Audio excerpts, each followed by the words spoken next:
Bora, pessoal, Thales Veríssimo Lima, e vamos para aquela sequência de vídeos que a gente está lendo e comentando a portaria 166 da Comando Logístico do Exército, né? E a gente vai seguir aqui do artigo 14, capítulo 2º dos processos de controle. Se você não viu os vídeos anteriores, pare, dê uma pausa, veja lá. Se você já viu, vamos embora para frente agora, do artigo 14 para frente. Seção 1 do registro. E é o seguinte, ó, é obrigatório o registro de pessoas físicas ou jurídicas do CIS-FP6 para o exercício das atividades de colecionamento, tiro desportivo e caça excepcional com uso de PCE. Nada novo. O parágrafo único. Fica dispensada a concessão de CR para a prática de tiro esportivo com airsoft ou paintball aos maiores de 14 anos de idade, de acordo com o disposto no parágrafo 3º do artigo 34 do decreto 11.615. Interessante aqui, a pessoa física não vai precisar de CR para airsoft e paintball desde os 14 anos de idade. Está autorizado dos 14 anos de idade para frente. Entretanto, as entidades que promovam tiro com airsoft e paintball, no que determina o artigo 11, a gente está lendo aqui da pessoa física, mas no que determina o artigo 11, precisa sim. Então, se você, como eu disse, se tiver um clube aí, um campo de airsoft ou paintball, você vai precisar de CR. Os atiradores, as pessoas físicas, não. Vai saber o motivo, né? Para faturar, no mínimo. Aí, artigo 15. Fica vedada, conforme o artigo 2º do decreto 11.615. Aí vai dizer o que é que fica vedado. Vedado é proibido. A concessão de CR aos menores de 25 anos de idade para as atividades de colecionamento e de caça excepcional. Por quê, pessoal? A lógica é simples. Colecionamento, como eu já disse lá desde o primeiro vídeo, precisa colecionar armas. Só que o menor de 25 anos não tem capacidade para comprar armas de fogo. E caça excepcional também não dá, porque ele vai precisar de arma para caçar, né? Então, como é que ele vai caçar se ele não tiver arma? Então, ele não pode ter acesso a armas de fogo para essas atividades. Por quê? Porque para exercer essas atividades, inerentemente, você precisa de arma de fogo. Então, não dá para ser colecionador de arma com menos de 25 anos, tampouco dá para ser caçador excepcional com menos de 25 anos. Simples como isso, né? Então, inciso 2º, a prática do tiro desportivo para menores de 14 anos de idade também não dá. Tem aí decisões judiciais que autorizam, mas precisa de uma sentença judicial, né? Artigo 16º. O prazo de validade do registro para colecionador, atirador desportivo e caçador excepcional é de 3 anos. Então, o seu CR que tinha 10 anos, feito o meu, que ia vencer em 29, foi para o saco. Só são 3 anos agora. Contados a partir da data da sua concessão, ou seja, isso são para os novos, né? Os novos de agora para frente vão ter 3 anos. Ou da última revalidação, ou seja, o meu que foi emitido em 19 seria, mas não é, seria 3 anos depois. Aí vem o parágrafo único aqui, dá uma marretada para ver se remenda esse mal feito, porque senão tá todo mundo com o CR vencido já. Os CRs concedidos ou revalidados em data anterior à vigência do decreto 11.615, ou seja, os que foram do decreto 11.615, que é de 21 de julho passado, incidirá o prazo de validade estabelecido no caput, na cabeça do artigo, contado da data da publicação do decreto. Ou seja, isso é confuso. Ou seja, eu entendi que seria do dia 21, contado a partir da data da publicação do decreto. O decreto foi de 21 de julho, então vai vencer todos os decretos em 21 de julho de 2000, todos os CRs, em 21 de julho de 2026. São 3 anos, 23, né, publicado, 24, 25, 26. 21 de julho de 2026. Por quê? Vou ler de novo. Porque ele diz, ó, para os CRs concedidos ou revalidados em data anterior à vigência do decreto 11.615, como é o da maioria, porque não saiu nenhum esse ano, de todo mundo, né? Incidirá o prazo de validade estabelecido no CAPT. Qual é o prazo de validade? 3 anos. Contados da data da publicação do decreto. Qual é o decreto que ele fez referência? O 11.615, que foi de 21 de julho de 2023. Ou seja, então vai ser 3 anos depois, 21 de julho de 2024, 21 de julho de 2025, 21 de julho de 2026. Essa é a data do pau, né? Ou, se você for prevento, como já dizia minha avó, quem tem os olhos fundos começa a chorar cedo. Se você for prevento, você começa esse negócio pelo menos uns 6 meses antes. Porque é o que eu vou fazer. Por quê? Porque vai vencer todo mundo no mesmo dia. Vamos lá. Onde é que eu parei aqui? Aqui. Artigo 17º.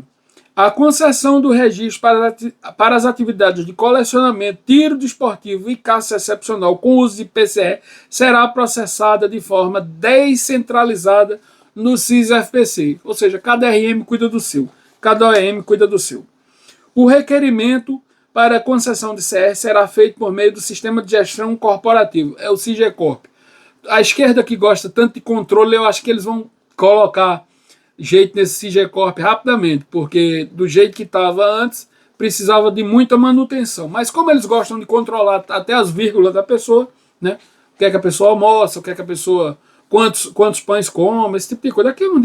Daqui um dia chega nesse nível aí. Quantas pessoas tem morando na casa, essas coisas aí.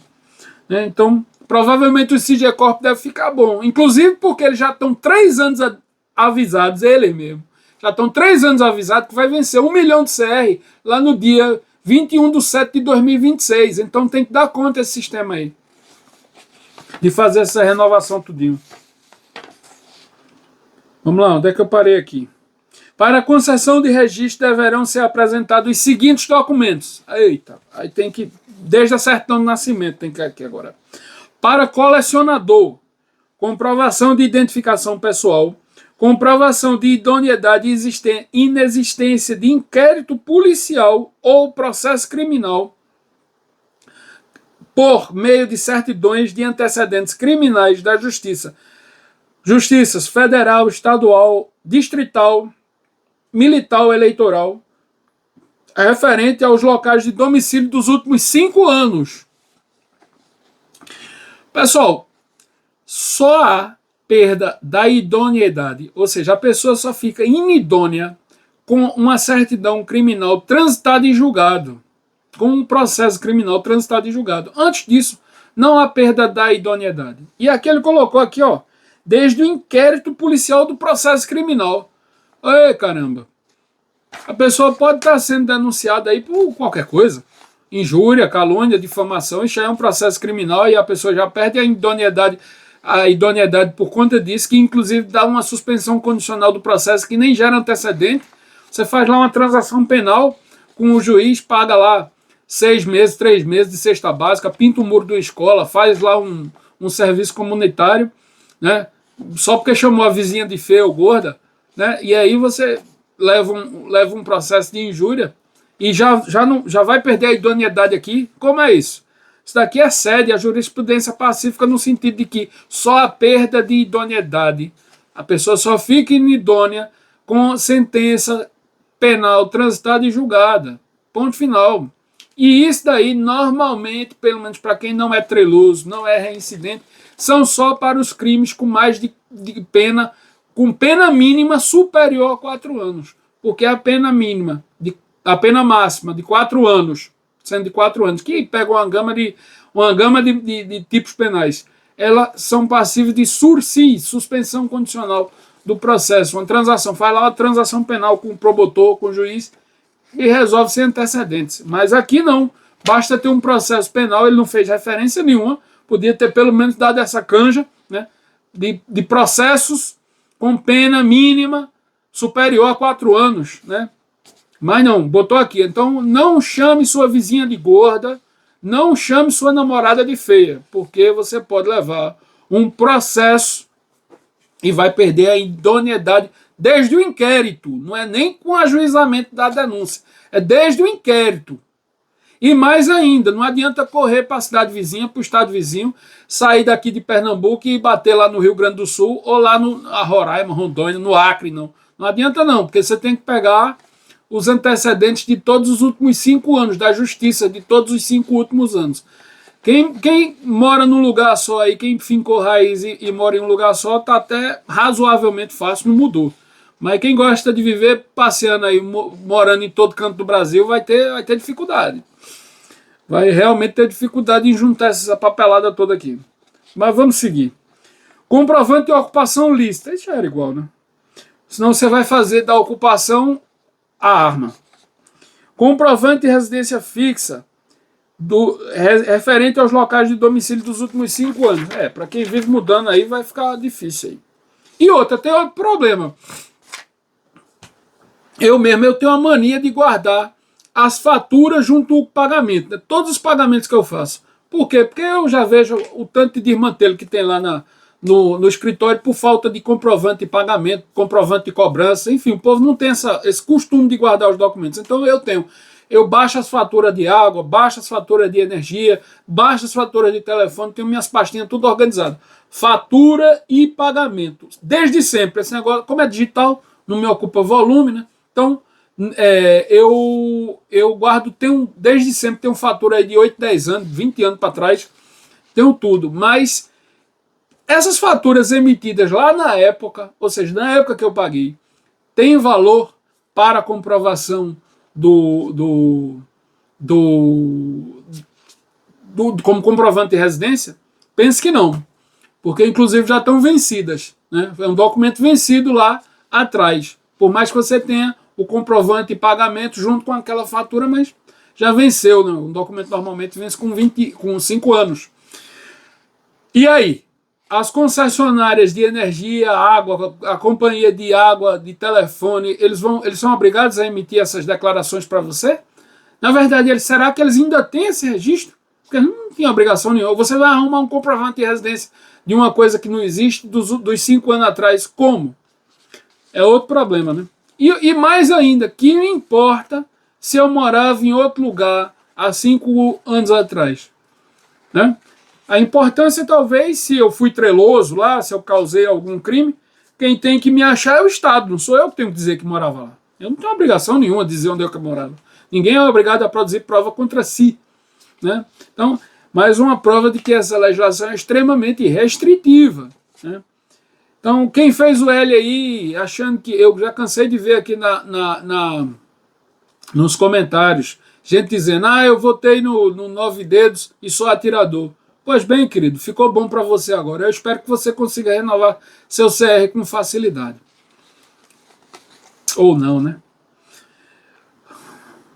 Bora lá, item E aqui. Comprovante de segundo endereço de guarda do acervo, se for o caso. Isso é bem interessante. Pessoal, tentem apostilar sempre um segundo endereço. Tentem, é interessante. Preferência do outro lado da cidade, né? Como eu só tenho 2 casas, só tenho 2 endereços, eu apostilei um numa ponta, que é onde eu moro hoje aqui, nesse lugar aqui, e o outro lá na praia. Então, eu estou sempre com 2 endereços, que é bom. Bom para quê? Não, para isso mesmo, só para isso mesmo. Declaração de segurança do acervo, DAS, de que a sua residência possui cofre ou lugar seguro, aí, pessoal, é obrigatório ter cofre.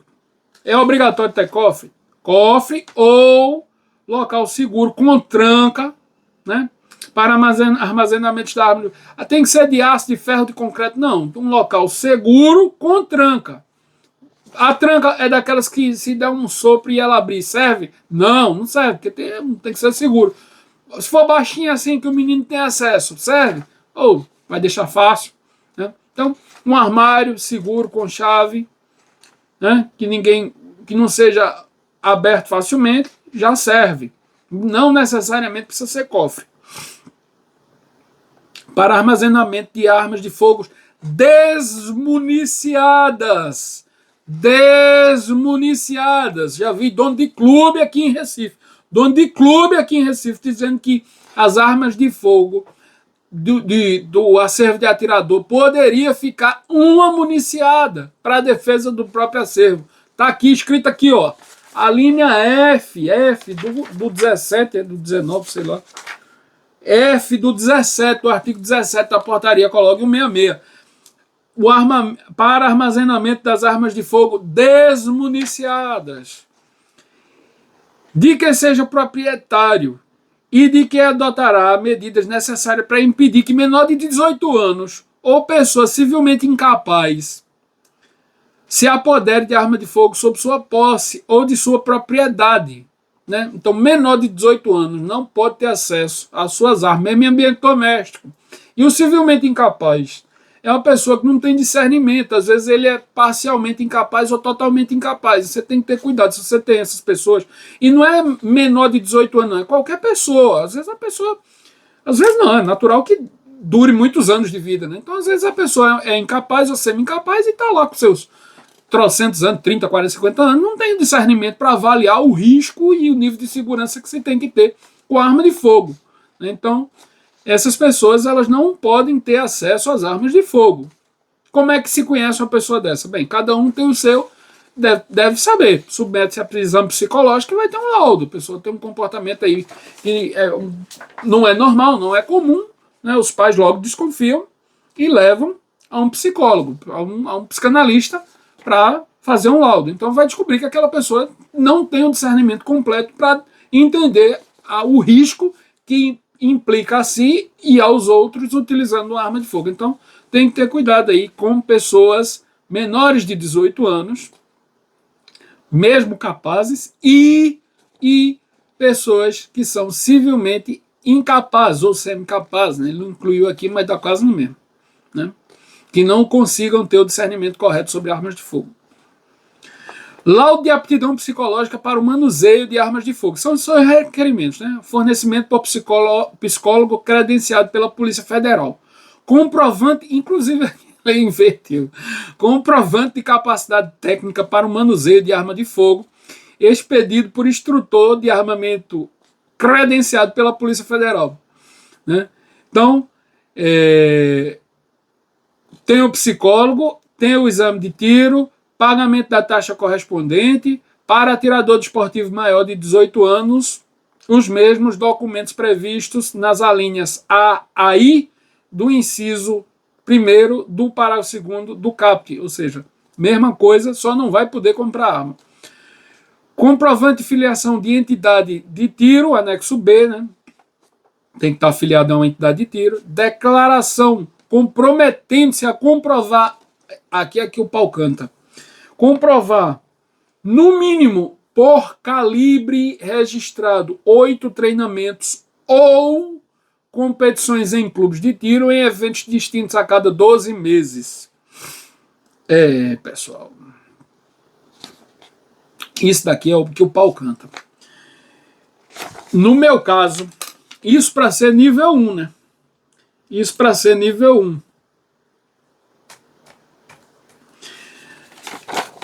Eu vou ter que participar de pelo menos 56 habitualidades. Por quê? Porque eu fiz aqui minha listinha, ó. Esses são meus calibres. Vou ler aqui para vocês, ó. Eu tenho um 22, 70-22, 22 alto, semi-alto. A Imbel 380. 9mm eu tenho 3. Tenho a Xodó 9, a PT92 e a KR9. Aí tenho a Imbel 45. Tenho 357, eu tenho 2. Tenho a Puma e o Revolver, o 608. Tenho o 556, o T4 e uma 12, Boito. São 7 calibres. 1, 2, 3, 4, 22, 380, 9, 45, 357, 556 e 12. 4 com 3, 7. 7 vezes 8, 56. Eu tenho que 56 habitualidades no clube para manter meu acervo. Não é para sair do nível, para ir para o 2, não. Porque se eu for para o 2 é vezes 12. Aí já vai dar 114, não, 70, 80, vai dar 84. Eu acertei? 12 vezes 7. 84 habitualidades. E se for para eu ir? Epa, mas ainda vai ter as competições. Mais 4 vezes 7, 28. Mais 28. Eu tenho que ir para 112 participações no clube para ser nível 2. E para ser nível 3 eu não vou nem mais fazer a conta, porque dá 190 quase. Então, pessoal, isso é um verdadeiro absurdo. Isso é um verdadeiro absurdo. Porque, como eu já cansei de mostrar aí nos vídeos, normalmente eu já ia mais de 50 vezes, 50, 60 vezes por ano, independentemente da quantidade de calibres. E aí você vira e diz, mas se você já ia, então ficou igual para você. Não ficou igual, ficou mais fácil para quem vai menos. Se eu já ia muito e comprei muitas armas justamente por isso, eu ia espontaneamente, mas eu não tinha a obrigação de atirar, por exemplo, 8 vezes, 14 vezes, 26 vezes, por exemplo, com um fuzil T4. Primeiro porque eu acho, aqui não tem competições de fuzil aqui em Recife. Segundo, porque eu acho um excesso de exposição ao risco, né? Você sair de um clube com um fuzil não é uma coisa que lhe deixa muito confortável. E terceiro, que é o pior de todos, o atirador que comprou uma arma, por exemplo, uma G2C, uma G3C, uma arma mais simples, mais barata, por exemplo, em 9mm, que se tornou restrita agora, mas que só tem um calibre, ele comprou 3 9mm, né, só tem um calibre, para ele chegar e se manter no nível 3 é muito mais fácil do que para mim, por exemplo, que investi um montão em arma e que mesmo frequentando várias e várias vezes, muito mais vezes do que ele, quer dizer, o atirador que só tem um calibre, só tem ali uma G2C, o atirador que só tem uma G2C, ele tem que ir 26 vezes ao clube, das quais só precisa participar de 2 competições de nível nacional, né? E o resto pode ser, inclusive, competição de nível local, porque a legislação não faz essa exigência para competições de nível internacional, de nível nacional às 6, né? Basta 2, a gente vai ver lá na frente. Então o atirador, que tem apenas uma G2C, ele consegue chegar lá no nível 3 muito mais fácil do que eu, que já ia 60 vezes no clube. E aí, veja que implicância isso pode dar. Claro que os atiradores, eu não acredito que vá ser como os atiradores que conseguiram seu CR de forma legal. Mas veja que estratégia, por exemplo, a criminalidade pode adotar. E aí eu vou dar uma parada aqui nessa leitura desses artigos. Todo mundo sabe que as organizações criminosas financiam faculdades de advogado, de formação jurídica, inclusive estão financiando agora para aprovação em concursos públicos. Não precisa nem falar muito. Então, todo mundo já sabe que tem vários advogados aí em altas cortes que tinham como clientes primeiros organizações criminosas. Não precisa nem falar, eu não vou entrar nessa seara aí. Mas tem ministro que advogava para o PCC, por exemplo. E hoje todo mundo sabe que organizações criminosas já financiavam advogados, estudantes de advocacia, de direito, e hoje estão financiando cursinho para concurso, para que essas pessoas se tornem juízes, promotores, desembargadores, procuradores e por aí vai. Né? É a institucionalização do crime na sociedade. E qual é o obstáculo para que essas organizações criminosas patrocinem atiradores desportivos, como uma G2C, por exemplo, para chegar no nível 3, né? Imagine aí, 20 atiradores idôneos, pessoas idôneas, consigam comprovar sua idoneidade para chegar no nível 3 com sua G2C, indo 26 participações ao clube, e pedir autorização de compra, por exemplo, de um Parafal 762/51. Vai conseguir tranquilamente. Ele pode ter até 4 armas de calibre restrito no nível 3. Então, tranquilamente, ele pode pedir autorização lá no nível 3 com 26 participações, metade do que eu ia ano passado no clube. Pedir autorização de compra de um Parafal e aí ter acesso a 6.000 munições por ano do calibre 762/51. Imagine aí 10 atiradores tendo acesso a 60.000 munições por ano do calibre 762/51, patrocinados pelo crime. Imagine aí 112 mil munições por ano, 20 atiradores patrocinados pelo crime. E esse número pode ficar gigantesco. Eu não vou nem exponenciar. Mas imagine aí 100 atiradores com uma G2C e acesso a um Parafal. Cada um com acesso a 6.000 munições legais por ano de 762/51. 100. Dá 600.000 munições de 762/51 adquiridas legalmente. Ou seja, o que eu quero dizer é o seguinte, que essa portaria, ela privilegiou o atirador que tem menos arma, que consegue comprovar mais facilmente o acesso ao nível 3. Tenha lá uma G2C, faça 20 habitualidades, duas competições de nível nacional, 4 competições internas do clube, peça autorização de compra de um Parafal. 6.000 munições por ano. Acabou. 6 quilos de pólvora. Ou munição espoleta equivalente, insumo equivalente. Para eu ter acesso, endereço fixo, profissão, todas as certidões, nenhum envolvimento, zero, crime, nem advogado direito eu advogo. Só advogo e olha lá. Vai eu tentar, com 7 calibres, chegar no nível 3. Eu tenho que ir 190 vezes para o clube. Tenho que participar 7 vezes 2, 14. 14 competições nacionais por ano. Mais 4 vezes 7, 28. 28 participações em competições internas. Só para eu não perder meus calibres e chegar no nível 3.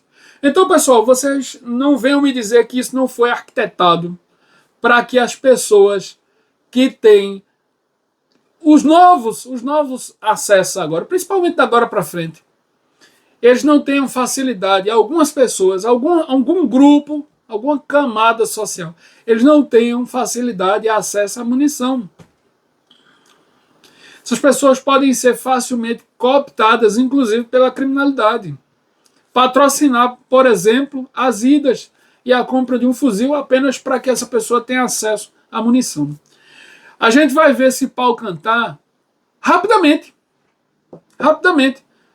Porque é possível pedir a requalificação, como a gente vai ver mais na frente, de nível. Hoje, você sai do nível 1 para o nível 3. Hoje. Não precisa passar um ano em cada. A gente vai ver mais na frente. Mas vamos seguir aqui. Vamos seguir aqui até a próxima sessão aqui. Para o atirador desportivo, menor de 18 anos, documento de identificação pessoal, comprovante de filiação de entidade de tiro desportivo, anexo B, declaração do responsável legal comprometendo-se a comprovar, no mínimo por calibre registrado, 8 treinamentos e competições ou competições em entidades de clube, né, para ficar no nível 1, em eventos distintos a cada 12 meses. A propósito, mais uma vez, eu acho que todo mundo já entendeu isso aí, mas tem uns que insistem. Pessoal, não adianta você fazer tudo num dia só, num mês só, porque você tem que ter a frequência. Porque se você fizer tudo agora, por exemplo, em janeiro, que é o próximo mês, você até dezembro vai estar com essas habitualidades de janeiro nos últimos 12 meses. Entretanto, no minuto que você passar para o próximo janeiro, esse janeiro aqui já vai ter passado dos últimos 12 meses, que vai contar de fevereiro a janeiro, e aí você vai ficar zerado. Então, é melhor que você passe mês a mês uma quantidade racionalizada de habitualidades. Simples como isso, já expliquei, eu acho que isso já está claro. E pagamento de taxa correspondente. Para o caçador excepcional, os mesmos documentos previstos para colecionador, a linha 1, A a I, do inciso 1 do parágrafo 2º do caput. Comprovação de filiação à entidade de caça excepcional, lógico. Você vai ser caçador, tem que estar numa entidade de caça. Documento comprovatório de necessidade de abate de fauna invasora expedido pelo IBAMA, que indique o previsto no inciso. Claro, você tem que pedir autorização ao IBAMA. As instruções relativas ao documento para a concessão do registro para colecionador, atirador desportivo e caçador excepcionais que constam no anexo D, né, a forma como você vai pedir. Parágrafo 4º. As pessoas previstas no parágrafo 4º do artigo 6º da Lei 10.826 ficam dispensadas da apresentação dos documentos previstos nas alíneas B, C, D, G e H do inciso 1º do parágrafo 2º do caput, devendo apresentar apenas comprovante de residência atual. Quem são essas pessoas? Vamos ler aqui, inclusive foi revogado 10.826, artigo 6º, inciso, é parágrafo 4º, estou no inciso 4º, peraí. Parágrafo 4º.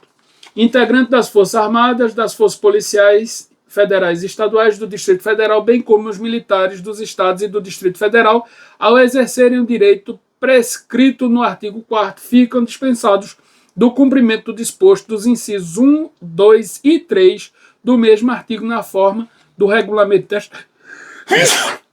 Desculpem.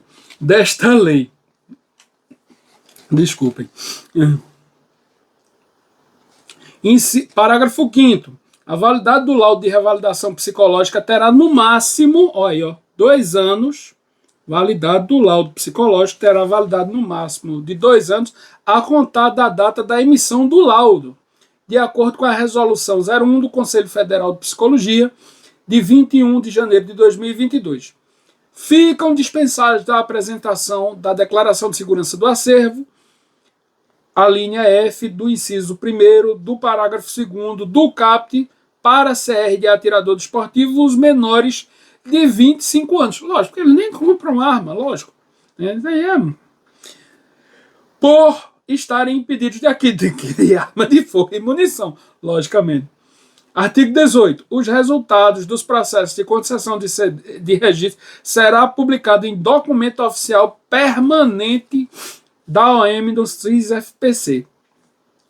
Artigo 19. O titular do CR fica obrigado a solicitar o apostilamento de qualquer alteração dos seus dados cadastrais no prazo de 15 dias contados da alteração, sob pena da suspensão do registro, nos termos do artigo 20 do decreto 11.615.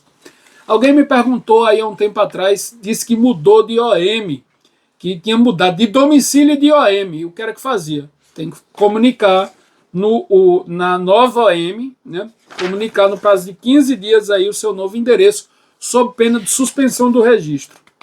Né? Como é que vai fazer isso? Tem dizendo aqui que tem que se tentar pelo SIGECORP, e se não conseguir, faz de forma física na própria OM. Vamos lá. A solicitação de confirmação anual dos dados cadastrais do titular e de CR de que trata o parágrafo único do artigo 20 do decreto dar-se-á por meio do SIGECORP. Então, todo ano você vai ter que fazer lá uma confirmação dos seus dados. O registro das entidades de tiro, caça excepcional e museus para atividade de colecionamento, tiro desportivo e caça excepcional com uso de PCE deve atender às prescrições previstas na portaria 56 de 2017 e em norma posterior que venha a substituir. Então, mais uma adequação aí. No caso de entidade de tiro desportivo, deve ser considerada a distância prevista no artigo 38 do decreto. Esse eu acho que é aquele negócio dos clubes. Vamos lá ver o decreto 11.615 no artigo 38. Tenho quase certeza que é o negócio dos clubes. 39. Para a concessão, isso aqui é o decreto 11.615. Na concessão de CR às entidades de tiro desportivo, o Comando do Exército observará os requisitos da segurança pública, distância do interessado superior a 1 quilômetro em relação ao estabelecimento de ensino. Essa é a situação pior, né? Isso não foi revogado. A distância de que trata o parágrafo 1º será medida em linha reta a partir da entrada principal, ou seja, da porta. Né? Para quem tem clube em fazenda, isso tem alguma relevância, porque muitas vezes o endereço não é o da cancela lá de entrada da fazenda, às vezes aquela entrada está lá mais perto de uma comunidade, de um povoado, que tem uma escola, iria prejudicar. Mas o endereço normalmente da fazenda é o endereço da sede, da porta da sede lá. E o clube pode ser uma edícula, uma construção na própria fazenda, também já mais distante, ou seja, mais distante da entrada lá da fazenda. Então, isso daí ganharia alguns metros ou até quilômetros para se adequar à exigência de 1 quilômetro da escola. O que ocorre também é que muitas fazendas têm escola própria. Aí já começa o problema de novo. E os clubes urbanos, esses daí, meu Deus, eu acho que é difícil ter um clube com uma distância superior, igual ou superior a 1 quilômetro de uma escola, um clube urbano, né? Eu, sinceramente, eu não conheço. Aqui em Recife, eu não conheço, porque todos os que, mesmo os que são mais distantes, como o que eu vou lá, o CTTPE, eu não sei nem se eles estão a 1 quilômetro de distância, tampouco vão se adequar. Como é que vão se adequar? O CTDI também, que é um pouco mais para frente, mas mesmo assim margeiam uma BR que é já do lado ali de Abreu e Lima. Então não sei se dá 1 quilômetro de distância para uma escola. Isso daqui é um problema seríssimo. Né? É um problema seríssimo, porque tinha 18 meses para se adequar. Mesmo que seja 18 meses a partir daqui, né, começando desde essa publicação do dia 27/12, de novo, zerando essa conta de novo, que eu acho que não foi, ficou a data lá do dia 21 de julho, já passou 6 meses nessa brincadeira, né? Falta um ano para ou se adequa ou o que está previsto é a suspensão. Né?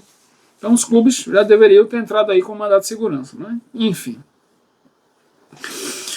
A suspensão, artigo 21, a suspensão do registro é medida administrativa preventiva, suspensão do registro, que interrompe temporariamente qualquer atividade e autorização para o exercício de atividades com PCE aplicadas na hipótese de ser identificada atividade realizada em desconformidade com o registro concedido à pessoa física ou jurídica, nos termos do artigo 72 do decreto 10.030. Ou seja, ele bota aqui essa distância. Olha, topologicamente, uma lei ela é organizada conforme uma topologia. Né? As coisas são colocadas para ter uma ordem lógica, um raciocínio lógico de interpretação, para que a hermenêutica siga um sentido, né? Uma orientação. Não é mera casualidade ele colocar aqui no artigo 20, a necessidade de 1 quilômetro da porteira do clube até uma escola. Né? Se ele repetiu aqui o que diz o artigo 38 lá do 11.615. Não é mera coincidência, não é casualidade, não é à toa que o artigo 21 já fala na suspensão do registro para quem não se adequar. Ou seja, ele está dizendo aos clubes. Isso ele está dizendo. Lembra aquela história do que é falado, do que é dito e do que é falado, mas não é dito, do que é dito, mas não é falado, que está atrás? Você ouve o que é dito, é falado, né? Falado, você está ouvindo aqui, e você ouve também o que é dito, mas não é falado, que é o que está no inverso. A mão vai com as duas faces. Então, no artigo 21, ele diz: é 1 quilômetro a distância da porta de entrada até uma escola. E no artigo 21, ele diz: se você não se adequar, você vai ter o seu registro suspenso. Então, não é à toa, tá aí. Aí ele diz aqui, ó: a suspensão do registro deverá ser motivada observando o disposto em lei e comunicada à Polícia Federal. A suspensão do registro deverá ser motivada e comunicada à Polícia Federal quando se trate de armeiro ou de empresa que comercialize armas de fogo. Então, se você tem um clube e ainda comercializa, sua notificação vai para a Polícia Federal. A suspensão não constitui sanção administrativa e terá extensão necessária no tempo e espaço até a remoção do motivo da sua adoção. Como é que resolve o motivo da adoção, da suspensão de adequação de um clube que está a menos de 1 quilômetro de distância de uma escola? Tem que mudar o clube. Ele teria que ser teletransportado de um lugar até outro. Como não é possível, vai ter que ser desmontado e ido para outro lugar. Então, como já dizia minha avó, quem tem um zóio fundo começa a chorar cedo. Eu já teria entrado com mandado de segurança com a medida judicial para garantir esse direito, no mínimo para suspender esse nível de adequação aí, até que se ganhe, tempo nunca se ganha, mas até que se consiga capital suficiente, se for o caso, para mudar, ou pelo menos enquanto não seja uma decisão transitada em julgado, uma sentença transitada em julgado, porque o que vai ocorrer se ficar na inércia é, com relação aos clubes, vai chegar o dia, os 180 dias de prazo, vai receber uma notificação ou uma visita da fiscalização do Exército, dizendo: seu clube está medindo aqui menos de 1 quilômetro até aquela escola do outro lado da rua, e você tem que fechar suas portas aqui até se adequar. Como é que você vai se adequar? Ou conseguindo uma mandado de segurança, né, uma sentença, uma decisão interlocutória, uma tutela provisória, ou você vai ter que mudar seu clube, se não quiser ir para a justiça. Não vai ter outro jeito. E a suspensão dura enquanto houver necessidade de adequação. Está dito isso aqui. Cessada a motivação da suspensão, o ato será revogado por meio de publicação em boletim. Pessoal, esse vídeo aqui, eu pensei que ia fazer vídeos de 20 minutos, já está com 43 minutos, então a gente vai parar no artigo 21, né, e vai continuar o próximo vídeo no artigo 22, que o tema será da revalidação do registro. Então, se você não viu os vídeos anteriores, esse é o terceiro vídeo, a gente está fazendo por blocos, né, para ficar mais fácil. Esse é o terceiro vídeo. Se não viu os vídeos anteriores, dê pausa, veja, e se já viu, vá para o próximo vídeo do artigo 22 para frente. Até já!